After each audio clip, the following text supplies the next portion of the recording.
Picture this. You're starting your healing journey. You want to go see a therapist. But when you try to book one, they only have openings in the middle of your workday. You're working 9 to 5. When do you have the time to go? Well, I'm here to tell you that you don't have to settle anymore. So when it comes to finding the right doctor with ZocDoc, you've got options.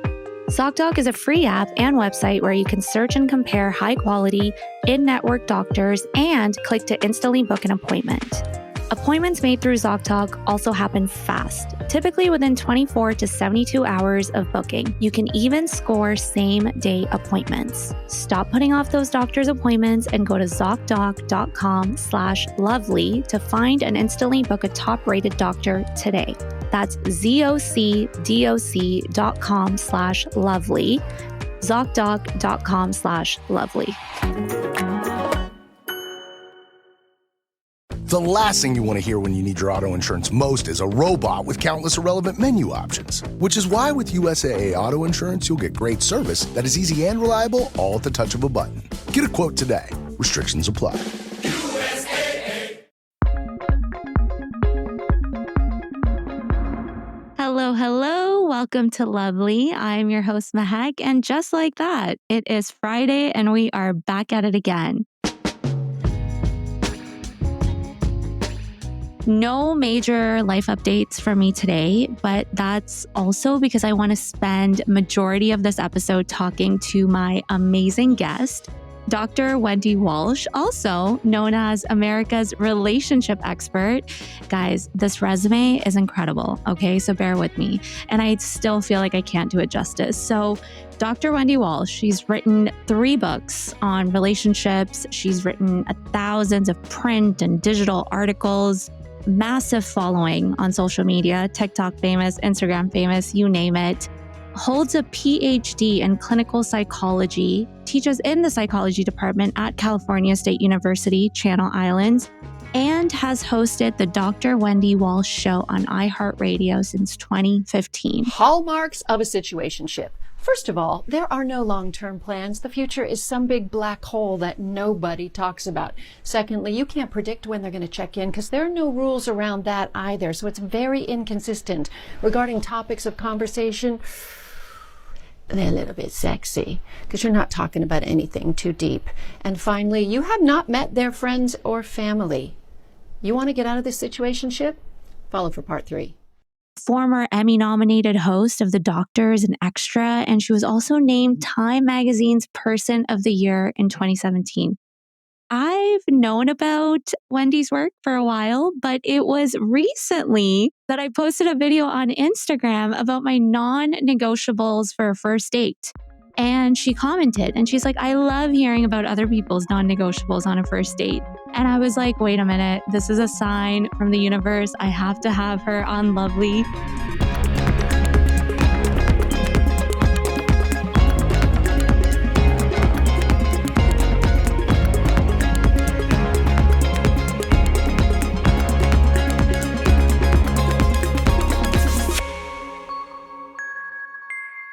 So, Wendy, welcome to Lovely. How are you? I am great. How are you? I'm fantastic. I just learned that you are Canadian and I'm in Toronto. So I love that. That's right. I am Canadian and American. I'm a dual citizen. But you're not in Canada right now. But where are you joining us from? I'm at my farm in Oregon. I live in Los Angeles and Oregon. I split my time between both places. And also I work in New York a couple times a month too. So I have an Airbnb vacation farm in wine country in Southern Oregon. And so I'm here with my mini goats and chickens and gardens, and it makes me happy. Oh my God, I love that for you. Like, that's quite a contrast, right? Like being on the farm and then in New York. Where do you feel most like yourself, like you're at home? Oh, 100% in nature.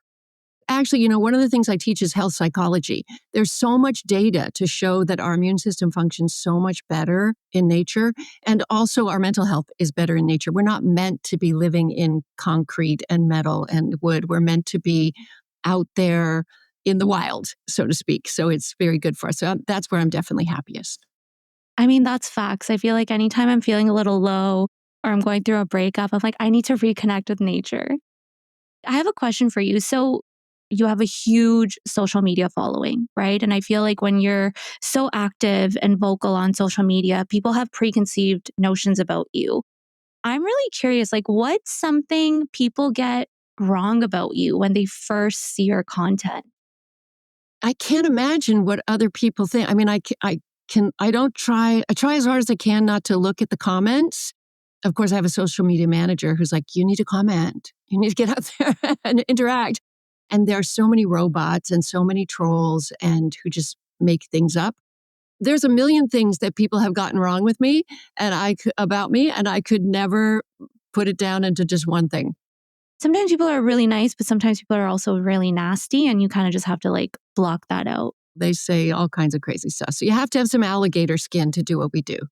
I know I said that I identify as Canadian, but I am Pakistani. I was born in Pakistan. And all the guests that I have on my podcast, I really like to ask them, since they've grown up around culture, what is your connection to immigrant identity? Well, it's interesting that you use the term immigrant identity, implying that someone started somewhere and came someone else. Because if you're looking at me, I am an immigrant. Right? I'm an immigrant to America from Canada. Interesting enough, I have a multiracial family, and my children are African American, but they're not immigrants by any means. And interesting enough, they're both born and raised in Venice Beach, California, but one of them hardcore identifies Canadian and the other one hardcore identifies American. So who knew, right? Yeah, that's like me and my brother. I'm like, I will die on this hill. I'm Canadian, and he is so like American. Your parents, where are they from? My mother was a Newfoundlander by way of Nova Scotia, and my dad was a PE Islander. So my extended family are all in Prince Edward Island for the most part. And although I've got family sprinkled across the whole country, so I'm a maritimer. I just did 23andMe, and it was pretty embarrassing because they might as well have just sent me an email that said, you're a basic white bitch, because I came back 100% Irish. 100%. Yeah, I went to Newfoundland about 3 years ago. It was for a work trip. It's small, but great people. I think Newfoundlanders are very empathetic people. Recently, I was watching like this video, and it was like empathy isn't just like, you listen to someone and you have to like react to them and you have to give them advice. It's just like simply you're understanding where they're coming from and just holding that space for them. And I feel like empathy is such a important and unique human trait. So we definitely need more Newfoundlanders. I's the boy that builds the boat, and I's the boy that sails her. I's the boy that catches the fish and takes them home to Lizer. Hip your partner Sally Tibbo, hip your partner Sally Brown. A fogo twilling at Morton's Arbor all around the... This episode is brought to you by Indeed.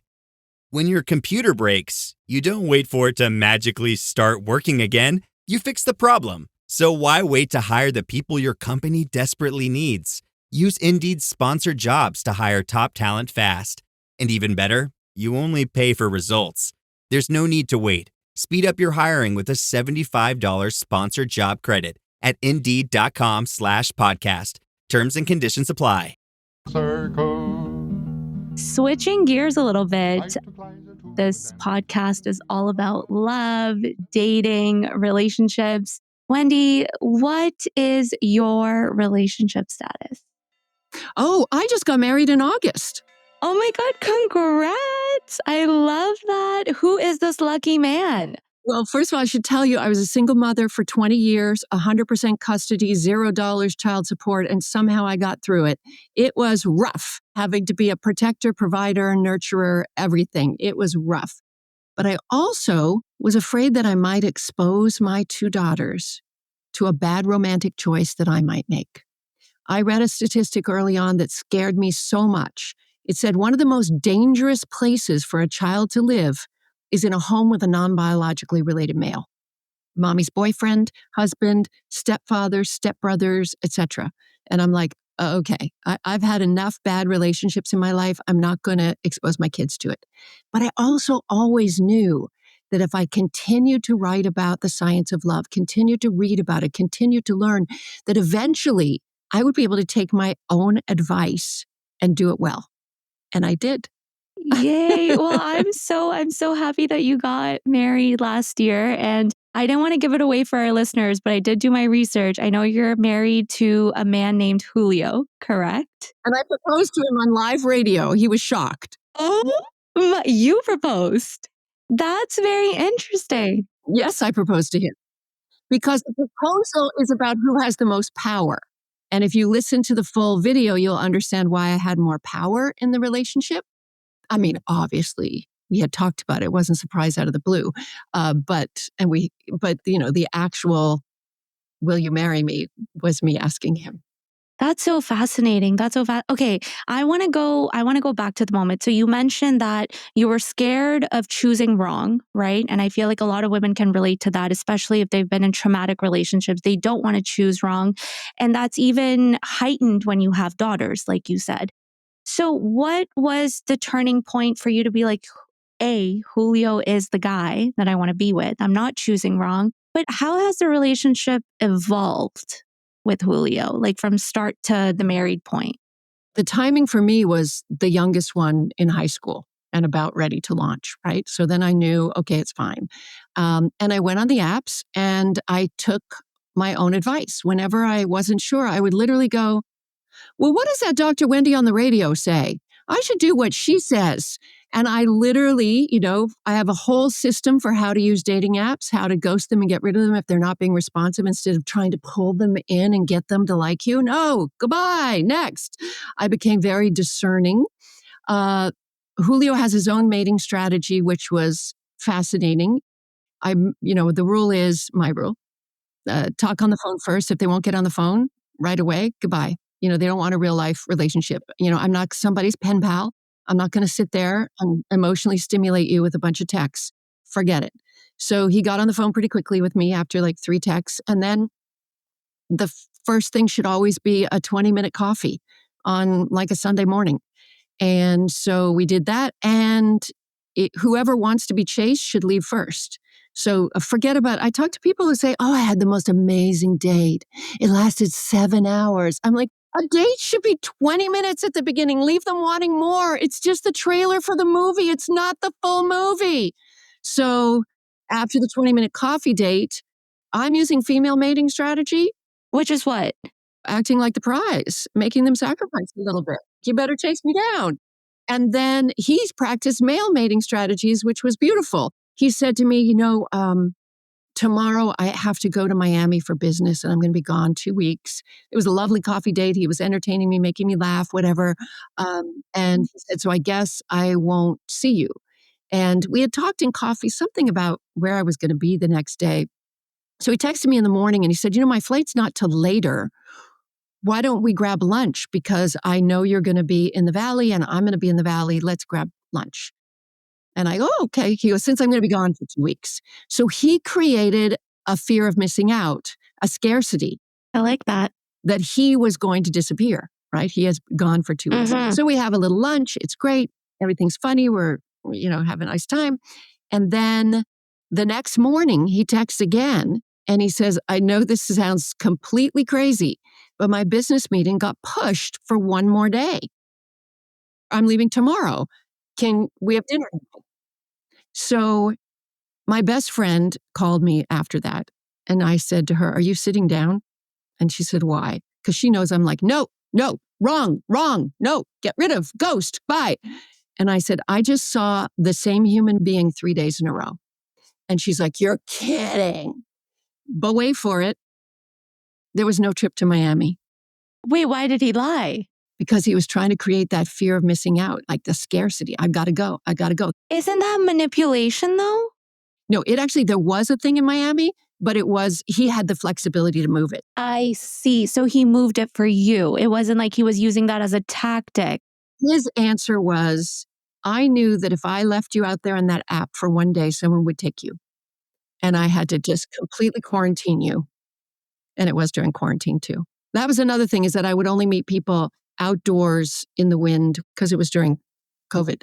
So I feel like I'm doing it wrong because I have different groups of friends, okay? I have a lot of like straight girlfriends, I have a lot of straight men, but then I also have this big group of queer friends. And when I once said, this guy asked me out on a coffee date and I was like, I'm not going on a coffee date. my queer guy friends are like, what's wrong with a coffee date? Because they do that a lot. And I was like, I think a coffee date for me personally is low effort. I don't feel sexy going to a coffee date. And usually when I go and I have a really exciting date, it lasts for let's say 3-4 hours. You know what I mean? But this is the opposite. And again, I'm single. So let's not say we have any success stories here. But what I'm trying to get at is maybe am I doing it wrong? Do I need to go on more coffee dates?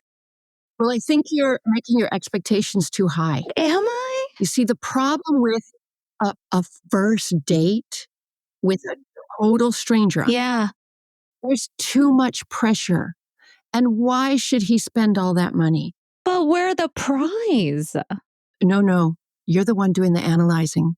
You're the one deciding. And you can only give him a little bit of your time.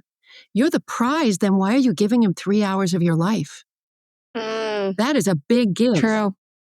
That is a big Because give. time is money. You want to see him sacrifice money, but that's something from the 1950s. And here's the other problem, is that we have seen an enormous rise of female economic power in the last few decades. And your idea of a power guy just might be a guy who can power a stroller, okay?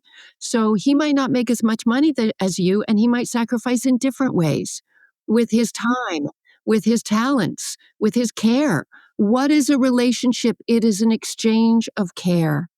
The care can take so many forms. But if you think a first date has to be a fairy tale, then you're not realizing that you're not supposed to be the one being chosen and being treated like a princess. Yep. You're the one choosing. So you want to give him just enough space for you to analyze him. Very, very interesting. Very interesting. But I think you touched on something that I want to bring up. I think you were talking about this exchange in relationships. It's not always the power dynamics that we've been fed, right? Which is the male is the sole provider, the breadwinner. He has to have more money than the woman. So talk to me about the psychology of money in relationships. And have you seen that play out in a relationship of your own? So I want to say this. We are in a high supply sexual economy where the price of sex has dropped from, in 1950, the price of sex was 6 months of courtship and an altar. That was the average time between meeting somebody and getting married was 6 months. The price of virginity was coveted. It was pre-birth control. Birth control pill came on the market in 1962. By the time I was young and dating in the 1980s, the cost of sex was 3 expensive dates. We called that the 3-date rule. Today, the price of sex is now the barrel bottom price of one well-worded text. You up? And so, women, interesting enough, and I'll tell you why the sex has become so cheap. Because we have created technological things to protect women from pregnancy and STIs, condoms, birth control pill. And so men fed women this idea that you can have sexual freedom. Well, sexual freedom benefits men a whole lot more than it benefits women. Sex is still a high-risk hobby for women. We are much more likely to catch an STI because of our unique biology. We are very likely to fall in love with a loser because our bodies emit so much oxytocin during sex. And we can contract still an 18-year case of parenthood, depending on what state you live in. So as a result, women have given up everything to a man in the dating phase and not taking the time to actually build a healthy relationship. Now, at the same time, women have surged ahead in education and economics, and it is a dwindling supply of, some people call them high-value men, alpha men, men who are highly educated and making good money. They are riding this wave of free sex, and they're not about to commit anytime soon.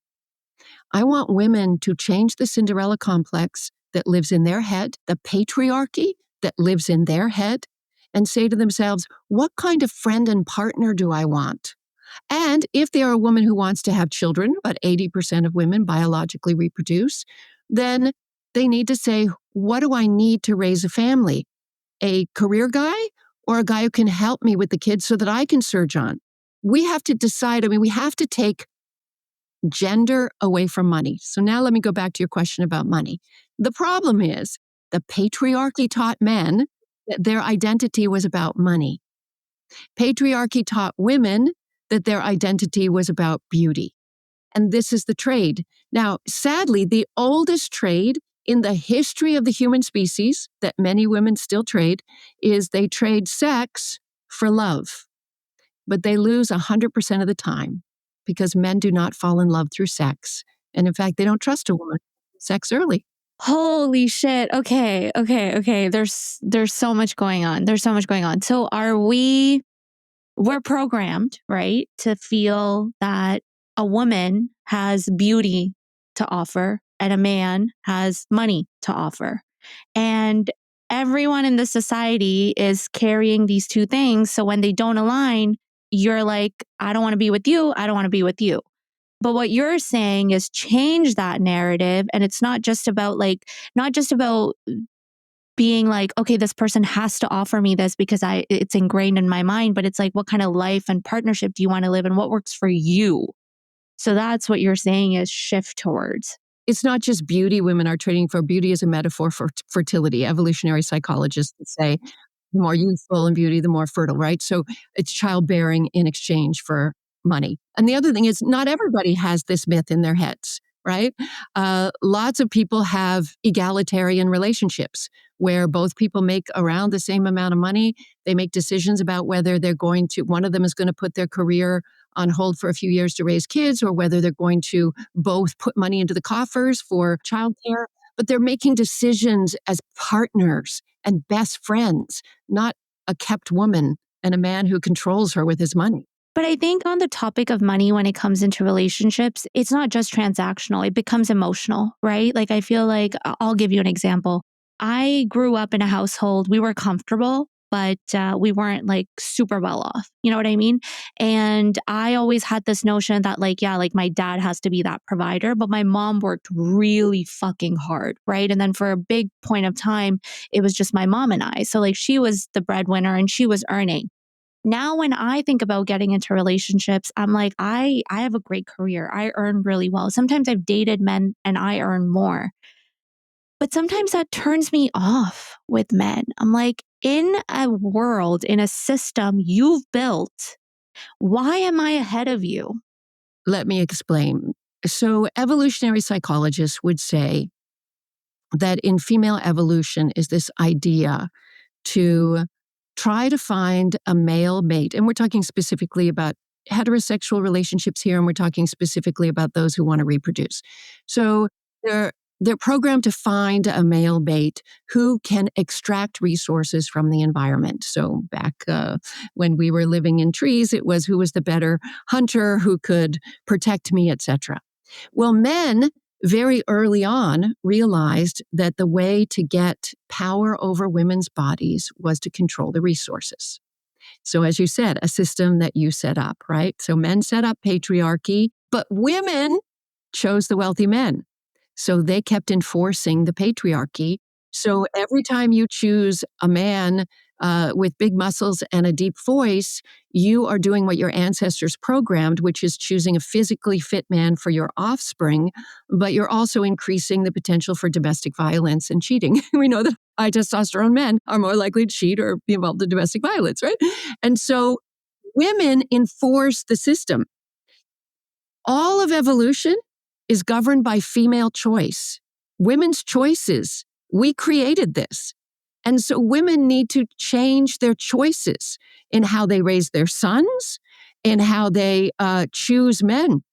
The reason why our culture has given rise to a group of incel, angry men who can't find a mate, is because women aren't choosing them, because women are obeying patriarchy and saying, I must have a man who makes more than me.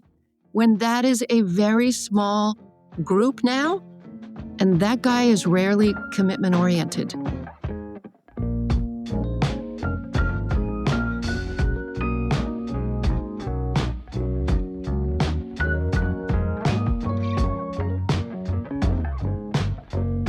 I I do want to clarify. I said when I'm looking for a partner, it's not just how much money you make. It's the different things too, right? Like, are you kind? It's like the core values that need to align. It's not just one thing, but I feel like, again, some people might say your standards are too high or you're too picky or whatever. That's okay. If I need to be single for the rest of my life and I won't find someone because I want these things for you to bring to the table because I know I can bring them to the table, that's fine with me.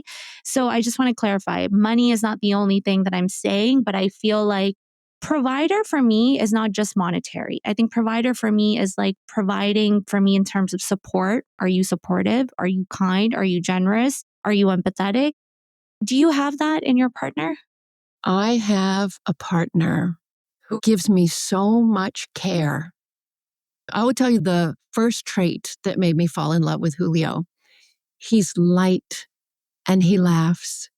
And I laugh all the time with him. Even when I'm under stress and I come home with some big drama, he finds a way to turn it around and make it funny. Culturally, he's from Dominican Republic. And he said, you didn't know that the Dominican Republic is filled with giggly Dominicans? That's like a cultural thing, right? I'm like, really? I never knew that. And then I went to visit all his extended family. I'm like, oh my God, they really do laugh all the time. And I come from this staunch Catholic Irish, life is awful. Yeah. The only thing you can feel is shame and guilt, and he's just light. And emotions are highly contagious in relationships. So I feel happy because he's happy. The second thing is he has a huge degree of empathy, which I'll admit, ladies, is really hard to find in a dude. He self-identifies as a feminine man. Trust me, this dude is not feminine where it counts, all right? But Which is what? Where does it count? And he's not. in the bedroom. I But see. he is just empathetic. Like I'm not joking, and the guys out there are going to groan when I say this. But if I roll over in bed at night and go, he'll go, are you okay? Do you need a cup of tea? What do you need? Are you okay?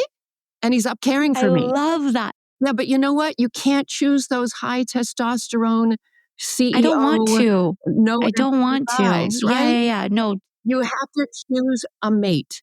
And some months I make more than he does. It changes because we're both kind of freelancers, so everything's changing all the time. We kind of split everything 50-50. We use money as a way to show each other our love. Like if we go on a weekend away somewhere and it's a romantic weekend, I just let him pull his credit card out for everything because he wants to feel like we're play acting. He wants to feel like the man and do all that free. And then there are plenty of other times where I'm paying for a lot of stuff, right? So we've been together almost 5 years now. And at the beginning, I was I think we got to like date 5 and the check came and I said, hey, we should talk about money at some point. And he said, no, I'm paying. That's the conversation. It's over. And he did that as a mating strategy. Then the next date, I made sure I packed a picnic and we went out somewhere in nature. Men are very sensitive about the money thing. they are. And I feel like women sometimes they just get it, right? Like, especially on the first date, he wants to feel like the man. So, like, he pays, right? Second date too and stuff. But then later on, once there's a partnership, you find ways to balance that out a little bit without minimizing his need to feel like a man. So I totally get that. There's something you said about, high testosterone men and like these people and stuff. So some of my dating history, like I've been with both kinds of men, right? I've been with some really amazing, incredible men, and I've been with some people that I thought were incredible, but they did me really, really dirty. My most recent relationships, we broke up because he cheated, and I think I read about something called the infidelity gene.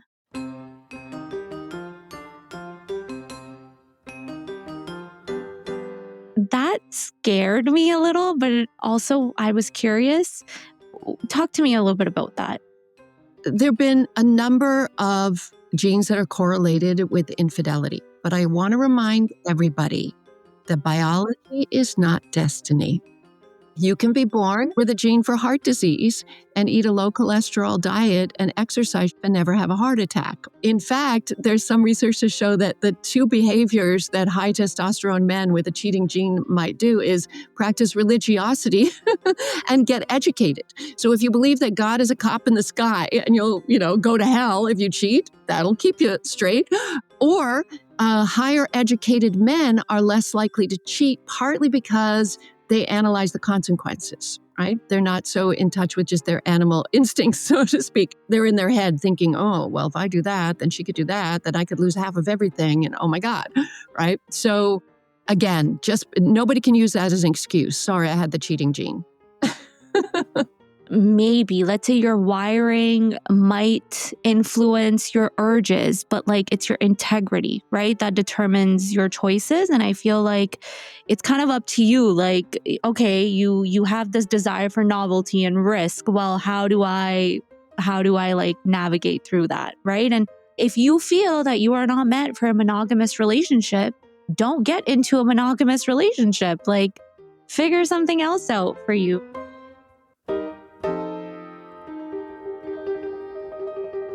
Okay, so I just wanted to like make sure that we weren't excusing the behavior based on this gene that was found. No, I mean, again, you talked something else you just said that I found interesting. You said, I've dated both kinds, this kind, that kind.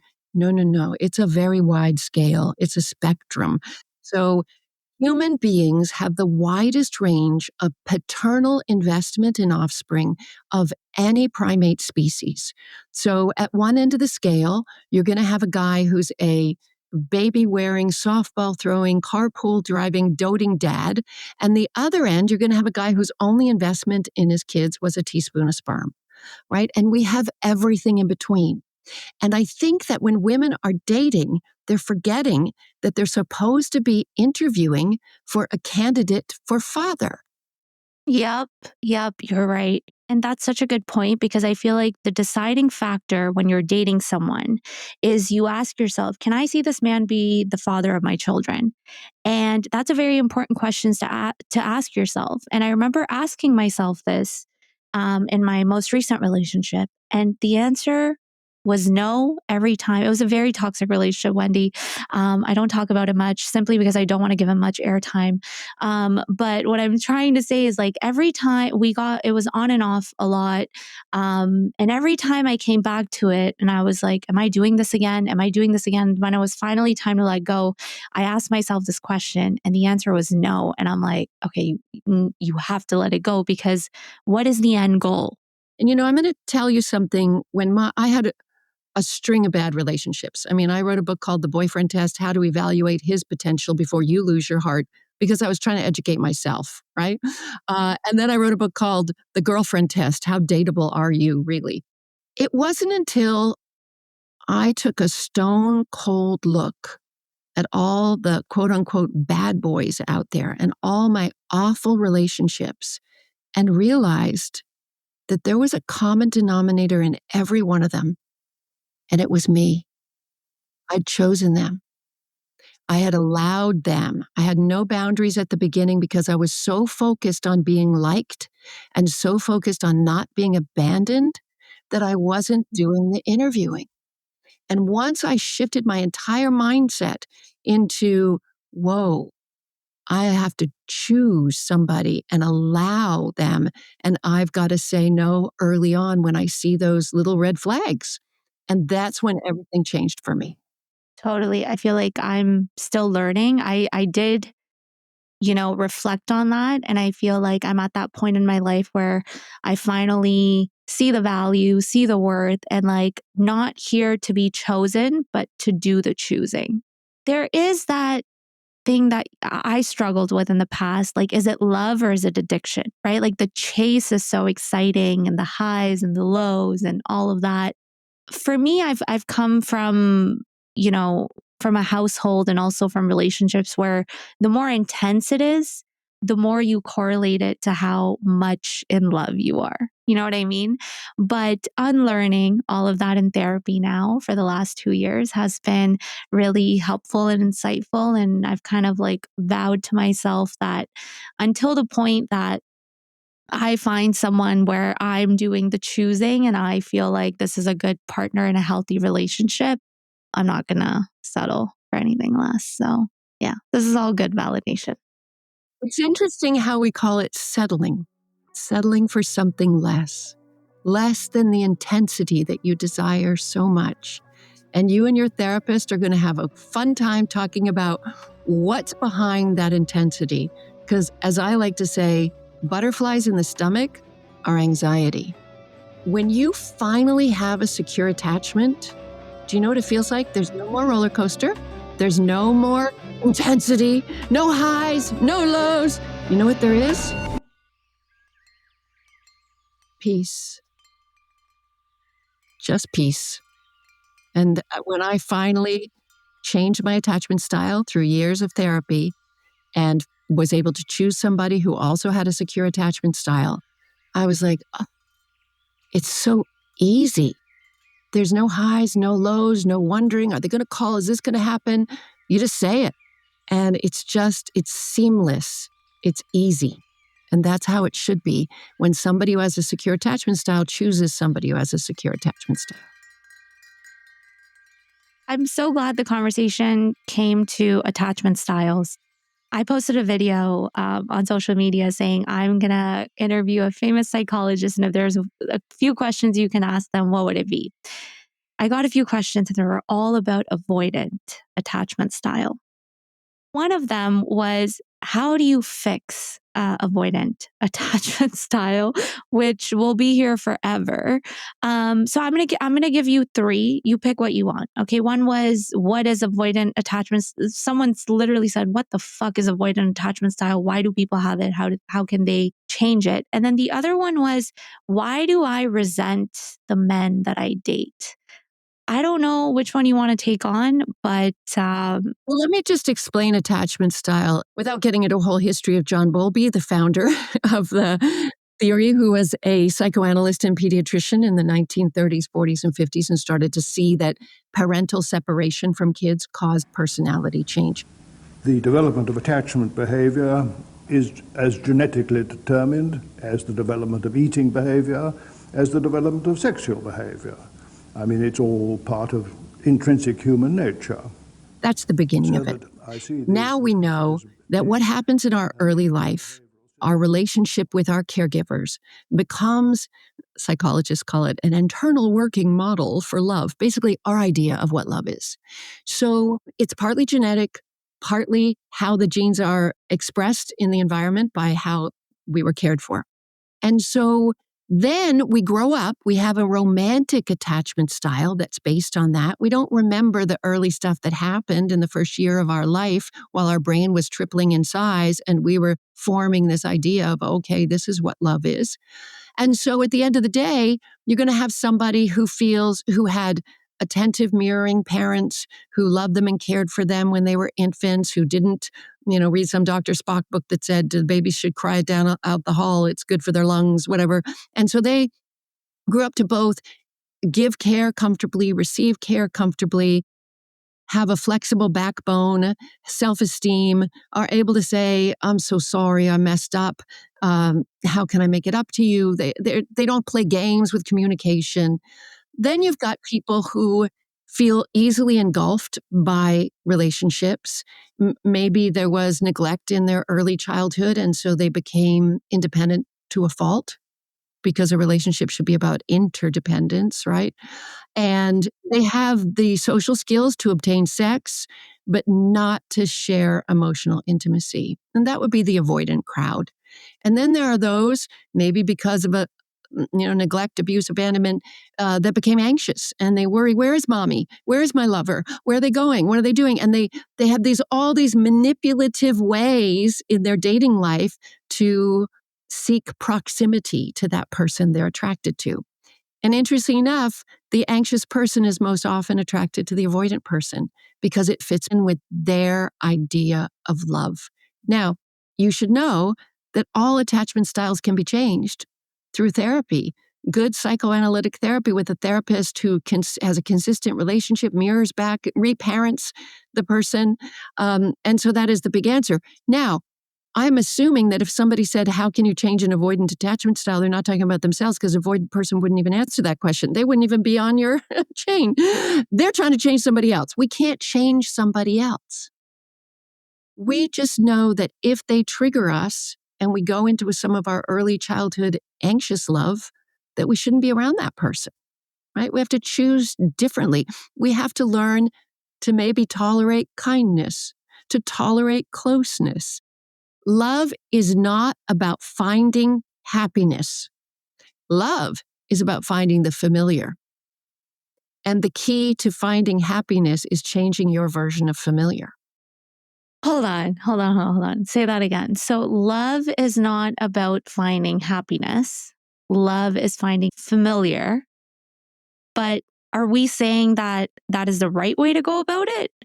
No, we need to find, if somebody has an insecure attachment style, anxious or avoidant, they can't trust their natural way because they're always going to go back to the scene of the crime and pick that bad person again. That person may drive a different car, wear a different shirt, but it's the same dynamic in the relationship. They're playing out over and over again. And it's usually led by sexuality, sexual attraction.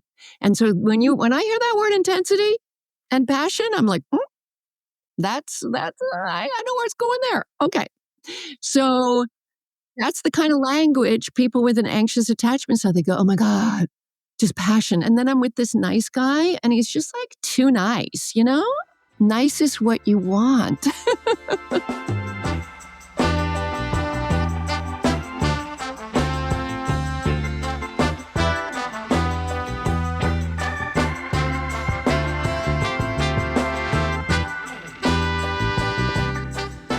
Okay, so how do you make that shift, right? Like, listen, I'm going to be really raw and honest with you. I've been in therapy for 2 years. I'm doing the work. I go to see my therapist every week and she's fantastic, right? Like I've made a lot of improvement. I am someone that borders on anxious and secure, but I also get more anxious when I'm with someone avoidant because they trigger that out of me, right? So first step, don't choose someone avoidant, right? Choose someone secure and feels unfamiliar. But like even when you're with someone secure, how do you not go back to your tactics and things that you do when you're anxious because you're so scarred? You learn to get really honest about your feelings and don't blame them. So here's an example. I was early stage dating with Julio. He he actually was in Miami this time for a business trip. And he decided to get a flight home earlier to LA. He didn't call me or text me or let me know. He just was in LA. So he called me the next day and said, hey, I'm in LA. I decided to come back a day early. And for some reason, this triggered me.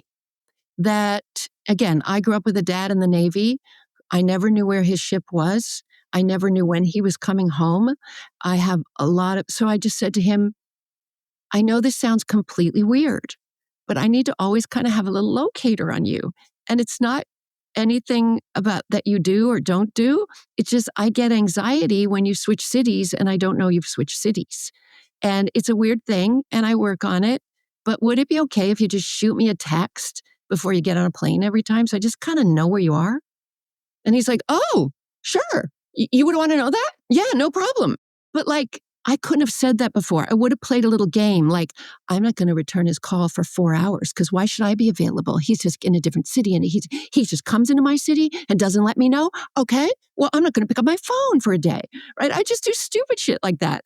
And now I could just say, hey, I got a little triggered by that. And it's not your issue, it's my issue. And I'm working on it. But it would be really helpful to me if you would just shoot me a text before you get on a plane. Just ask for your needs to be met and a secure person will meet those needs.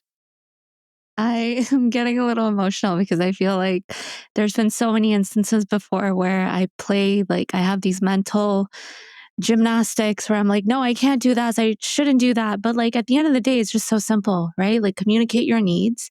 And there's one of two ways someone's going to react to it, One way would be they're like, you're crazy. I don't want to deal with you. And okay, you're not in alignment with me. And then the second way would be, sure, thank you so much for telling me that. I'll make an effort to do what you've asked me to do. And then you move a step further. And it becomes a test. Yeah. Again, a test of whether they can meet your needs. Again, if one's fear of being abandoned is greater than their need to be authentic and seen and cared for, then they will always lose. You're so right. And I'm going to end it on telling you a story where I'm really proud of myself for being authentic to myself. I went on a date last week, okay? We were talking for about 2 weeks. He was very interested in taking me out. We went out, we did dinner, we did drinks, and then we went to another spot for drinks.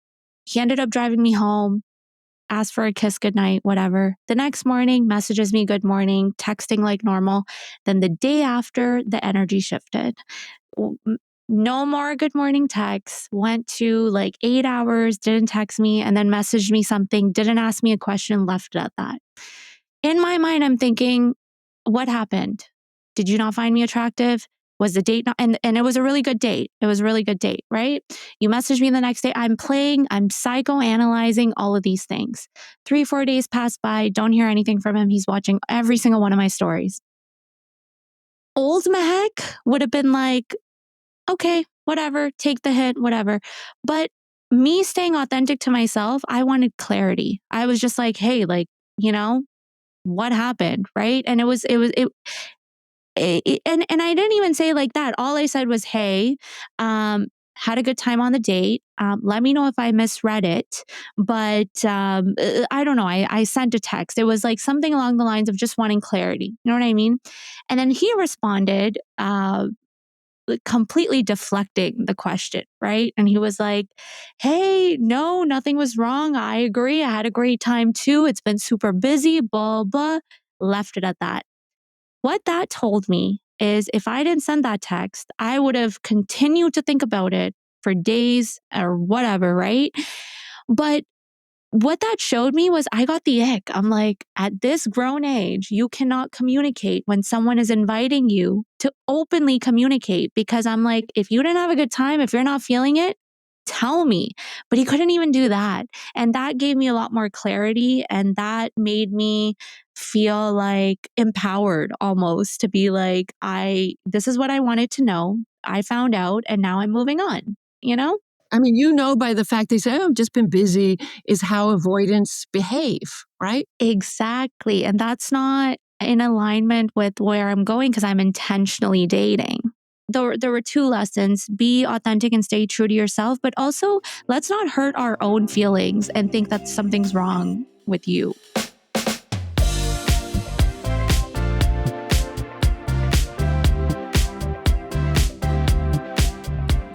But also so many learnings with chatting with you today.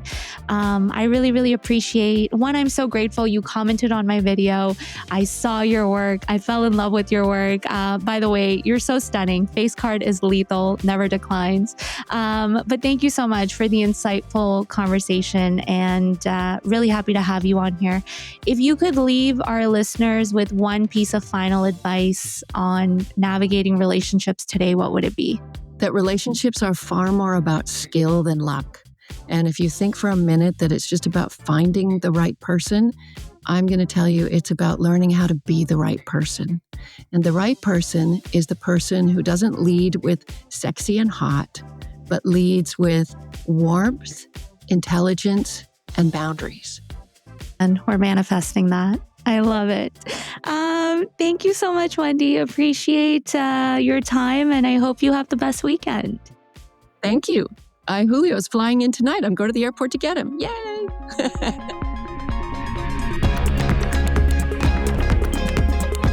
Lovely is an Immigrantly media production. This episode was produced by Saadia Khan and Shei, written by me, Mehak. Music, sound design, and editing by Lou Raskin. Other music is by Epidemic Sound. Tune in every Friday for more Lovely.